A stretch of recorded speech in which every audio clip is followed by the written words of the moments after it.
తమిళనాడు రాజకీయాల్లో ప్రస్తుతం అత్యంత ప్రభావవంతమైన నాయకుల్లో ఒకరిగా ఎదిగిన దళపతి విజయ్ మరోసారి వార్తల్లో నిలిచారు. సాధారణంగా అధికారంలోకి వచ్చిన తర్వాత ఎక్కువగా పరిపాలనపైనే దృష్టి సారిస్తూ రాజకీయ విమర్శలకు పెద్దగా స్పందించిన విజయ్ తాజాగా తిరుచిరాపల్లిలో నిర్వహించిన భారీ బహిరంగ సభలో మాత్రం పూర్తిగా ఫైర్ మోడ్లో కనిపించారు. గత కొంతకాలంగా తన ప్రభుత్వంపై వస్తున్న విమర్శలకు సమాధానమిస్తూనే తన రాజకీయ తత్వం, భవిష్యత్ కార్యాచరణ, రాష్ట్ర హక్కులు, సామాజిక న్యాయం, లౌకికవాదం వంటి కీలక అంశాలపై స్పష్టమైన సందేశం ఇచ్చారు. దీంతో ఈ సభ తమిళనాడు రాజకీయాల్లో కొత్త చర్చకు దారితీసింది.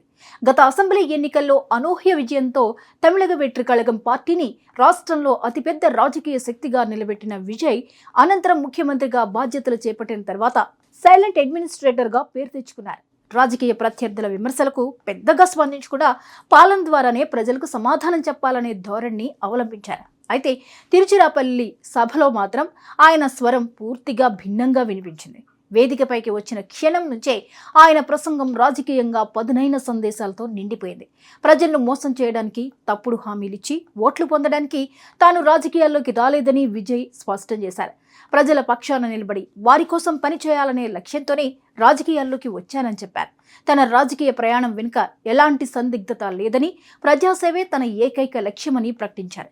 రాజకీయాల్లోకి వచ్చిన రోజు నుంచి ఇప్పటి వరకు అదే సిద్ధాంతాన్ని అనుసరిస్తున్నానని తెలిపారు. తన ప్రభుత్వంపై తీవ్ర విమర్శలు చేస్తున్న డీఎంకేని ఉద్దేశించి విజయ్ ఘాటు వ్యాఖ్యలు చేశారు. రాష్ట్రంలో శాంతి భద్రతలు సరిగా లేవని, ప్రభుత్వ యంత్రాంగం సమర్థంగా పనిచేయడం లేదని, తమపై విమర్శలు చేస్తున్న నాయకులు తాము అధికారంలో ఉన్నప్పుడు రాష్ట్రానికి ఏ పరిస్థితిని మిగిల్చి వెళ్లారో ముందుగా చెప్పాలని ప్రశ్నించారు. ముఖ్యంగా మాదక ద్రవ్యాల సమస్యపై ఆయన చేసిన వ్యాఖ్యలు సభలో ప్రత్యేక ఆకర్షణగా నిలిచాయి. గత పాలకులు మాదక ద్రవ్యాల వ్యాప్తిని ప్రారంభ దశలోనే అరికట్టడంలో విఫలమయ్యారని విజయ్ ఆరోపించారు. రాష్ట్రంలోని పట్టణాలు, నగరాలు, గ్రామాలు అనే తేడా లేకుండా మాదక ద్రవ్యాల సంస్కృతి విస్తరించడానికి అవకాశం కల్పించారని విమర్శించారు. ఆ సమయంలో కఠిన చర్యలు తీసుకుని ఉంటే ఎన్నో కుటుంబాలు నష్టపోకుండా ఉండేవని, అనేక మంది బాలికలు, మహిళలు బాధలు అనుభవించాల్సిన పరిస్థితి వచ్చి ఉండేది కాదని వ్యాఖ్యానించారు. ఈ సందర్భంగా మాజీ ముఖ్యమంత్రి స్టాలిన్ను పరోక్షంగా లక్ష్యంగా చేసుకుని విజయ్ పలు ప్రశ్నలు సంధించారు. డ్రగ్స్ సమస్యను నియంత్రించడంలో విఫలమైన వారే ఇప్పుడు తన ప్రభుత్వంపై విమర్శలు చేయడం ఆశ్చర్యంగా ఉందన్నారు. గతంలో జరిగిన తప్పులు మర్చిపోయి ఇప్పుడు బాధ్యత మొత్తాన్ని తమ ప్రభుత్వంపై మోపాలని ప్రయత్నించడం సరైన రాజకీయ సంస్కృతి కాదని పేర్కొన్నారు. అయితే విజయ్ ప్రసంగం కేవలం విమర్శలకే పరిమితం కాలేదు. తన రాజకీయ సిద్ధాంతాలపై కూడా స్పష్టత ఇచ్చారు. లౌకికవాదం విషయంలో ఎలాంటి రాజీ ఉండదని స్పష్టం చేశారు. తమిళనాడు సంప్రదాయాలను కాపాడటం తమ ప్రభుత్వ బాధ్యతని పేర్కొన్నారు. మతం, కులం, ప్రాంతం అనే భేదాలకు అతీతంగా ప్రతి పౌరుడికి సమాన అవకాశాలు కల్పించడమే తమ లక్ష్యమని వివరించారు. రాష్ట్ర హక్కుల విషయంలో కూడా విజయ్ తన వైఖరిని మరోసారి స్పష్టం చేశారు. తమిళనాడుకు సంబంధించిన హక్కులను ఎట్టి పరిస్థితుల్లోనూ వదులుకునే ప్రసక్తే లేదన్నారు. ముఖ్యంగా నదీ జలాల అంశంలో తమిళనాడు హక్కులను పూర్తి స్థాయిలో కాపాడుతామని తెలిపారు. రాష్ట్ర ప్రయోజనాలకు భంగం కలిగించే ఏ నిర్ణయాన్ని అంగీకరించబోమని ప్రకటించారు. సామాజిక న్యాయం అంశంపై కూడా విజయ్ ప్రత్యేకంగా మాట్లాడారు. సమాజంలోని ప్రతి వర్గానికి సమాన అవకాశాలు లభించేలా చర్యలు తీసుకుంటామని చెప్పారు. సామాజిక న్యాయం, సమాన న్యాయం, సమానత్వం అనే 3 సూత్రాలే తమ ప్రభుత్వానికి పునాది అని వివరించారు. అభివృద్ధి ఫలాలు సమాజంలోని ప్రతి వర్గానికి చేరాల్సిందేనని స్పష్టం చేశారు.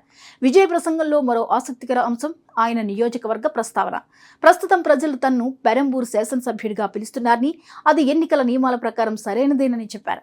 అయితే తన దృష్టిలో తిరుచిరాపల్లి ప్రజలు కూడా అంతే ముఖ్యమని తెలిపారు. ఒక నియోజకవర్గానికి మాత్రమే పరిమితమయ్యే నాయకుడిని కాదని, తమిళనాడు మొత్తం తన కుటుంబమని చెప్పే ప్రయత్నం చేశారు. ఇక తన దుస్తులపై జరుగుతున్న చర్చలపై కూడా విజయ్ స్పందించారు. తాను కోటు, సూటు ధరించడం గురించి కొందరు విమర్శలు చేస్తున్నారని చెప్పారు. కోటు, సూట్ ధరించే హక్కు కేవలం అధికారంలో ఉన్నవారికే ఉందా అని ప్రశ్నించారు. సాధారణ ప్రజలు, మధ్యతరగతి వర్గాలు, కొత్త తరం యువత కూడా తమకు నచ్చిన దుస్తులు ధరించే హక్కు కలిగి ఉన్నారని పేర్కొన్నారు. తాను ధరించే నలుపు, తెలుపు రంగుల గురించి కూడా విజయ్ వివరణించారు. ఈ 2 రంగులు మనిషి మనసులోని 2 భిన్న కోణాలను ప్రతిబింబిస్తాయని చెప్పారు. జీవితంలోని కఠిన వాస్తవాలు, ఆశలు, పోరాటం, విజయాలు అన్నింటినీ ఈ రంగులు సూచిస్తాయని వివరించారు. అందుకే తాను ఎక్కువగా ఈ రంగుల్ని ఎంచుకుంటానని తెలిపారు. ఫ్యాన్సీ రంగుల దుస్తులు ధరించడం తనకి ఇష్టం లేదని కూడా స్పష్టం చేశారు. రాజకీయ విశ్లేషకుల అభిప్రాయం ప్రకారం తిరుచిరాపల్లి సభ కేవలం ఒక సాధారణ రాజకీయ సమావేశం కాదు. ఇది విజయ్ తన ప్రభుత్వ పనితీరుపై నమ్మకాన్ని వ్యక్తం చేయడంతో పాటు భవిష్యత్తు రాజకీయ దిశను కూడా స్పష్టం చేసిన సభగా భావిస్తున్నారు. ముఖ్యంగా డీఎంకేపై నేరుగా విమర్శలు చేయడం, రాష్ట్ర హక్కుల అంశాన్ని బలంగా ప్రస్తావించడం, లౌకికవాదం, సామాజిక న్యాయంపై స్పష్టమైన హామీలు ఇవ్వడం ద్వారా విజయ్ తన రాజకీయ బ్రాండ్ను మరింత బలోపేతం చేయాలని ప్రయత్నించినట్లు కనిపిస్తోంది. మొత్తంగా చూస్తే ఇప్పటి వరకు పరిపాలనలో సైలెంట్గా కనిపించిన దళపతి విజయ్ తిరుచిరాపల్లి సభ ద్వారా తన రాజకీయ ప్రత్యర్థులకు గట్టి సందేశం పంపినట్లు కనిపిస్తోంది. ప్రజలను మోసం చేసే రాజకీయాలు తనకు తెలియవని, రాష్ట్ర హక్కులు, సామాజిక న్యాయం, అభివృద్ధి అనే 3 స్తంభాలపైనే తన పాలన కొనసాగుతుందని ఆయన మరోసారి స్పష్టం చేశారు. డీఎంకేపై చేసిన ఘాటు విమర్శలు, డ్రగ్స్ సమస్యపై లేవనెత్తిన ప్రశ్నలు, రాష్ట్ర హక్కుల పరిరక్షణపై ఇచ్చిన హామీలు ఇప్పుడు తమిళనాడు రాజకీయాల్లో పెద్ద చర్చకు దారితీశాయి. ఈ ప్రసంగం తర్వాత తమిళనాడు రాజకీయాలు మరింత వేడెక్కే అవకాశం ఉందని పరిశీలకులు భావిస్తున్నారు. విజయ్ రాజకీయ ప్రయాణంలో తిరుచిరాపల్లి సభ ఒక కీలక మలుపుగా నిలిచే అవకాశాలు కనిపిస్తున్నాయి.